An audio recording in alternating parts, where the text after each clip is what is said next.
Vediamo come installare le casse acustiche da incasso in casa. Questa è un'ottima opzione per avere un suono eccezionale e mantenere un aspetto pulito ed elegante dei vostri ambienti. Le casse acustiche da incasso sono progettate per essere installate direttamente nella parete o nel nostro soffitto.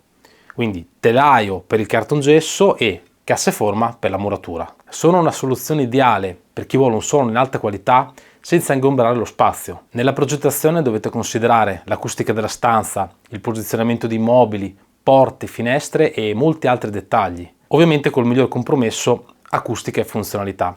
Ma adesso scendiamo nel dettaglio. Per un sistema multiroom, quindi intendo musica in tutta la casa, molte volte si installano a soffitto e per avere un suono stereofonico ne servono due. Si installano a soffitto per avere, un suono uniforme un po' in tutta la stanza. In altri casi si installa una parete, ma dipende anche dalla forma e dalle dimensioni della stanza, dalle porte, dagli arredi. Diciamo che però il multiroom non è un ascolto particolarmente tecnico, è più un ascolto di relax o di sottofondo. Per un ascolto più dedicato, come ad esempio quello stereofonico, le casse acustiche andrebbero posizionate ad altezza orecchio e dovrebbero formare un triangolo equilatero con il punto di ascolto. Serve una simmetria della stanza, un'acustica corretta, magari utilizzando i pannelli fonoassorbenti. Tutto questo per avere un suono, per avere un ascolto hi-fi. Per un sistema home theater 5.1 servono 5 diffusori satelliti più un subwoofer. Partiamo dal canale centrale.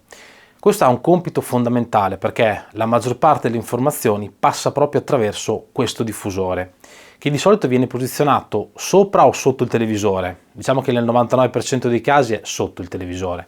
Nel caso in cui ci sia uno schermo di videoproiezione fonotrasparente, viene posizionato dietro e questo speaker è rivolto direttamente all'area d'ascolto. Poi ci sono i canali frontali che di solito sono posizionati destra e sinistra del nostro televisore o nostro schermo. Questi sono responsabili per la produzione di musica ed effetti sonori. Poi ci sono i canali surround sinistro e destro. Di solito sono ai lati dell'ascoltatore o leggermente dietro e formano un angolo di circa 90 o 110 gradi. I canali surround forniscono un senso di spazialità e immersione sonora e andrebbero posizionati a un'altezza di circa 2 metri. Il subwoofer è molto più semplice posizionarlo perché riproduce basse frequenze e sono meno direzionali. Contemporaneamente al posizionamento dei diffusori vanno definite anche le elettroniche, il sistema di gestione e dove andare a mettere tutte queste cose. Vi lascio un link in descrizione di un precedente video dove spieghiamo proprio questo dettaglio. Questa è una guida generica per capire le basi della predisposizione delle casse acustiche da incasso.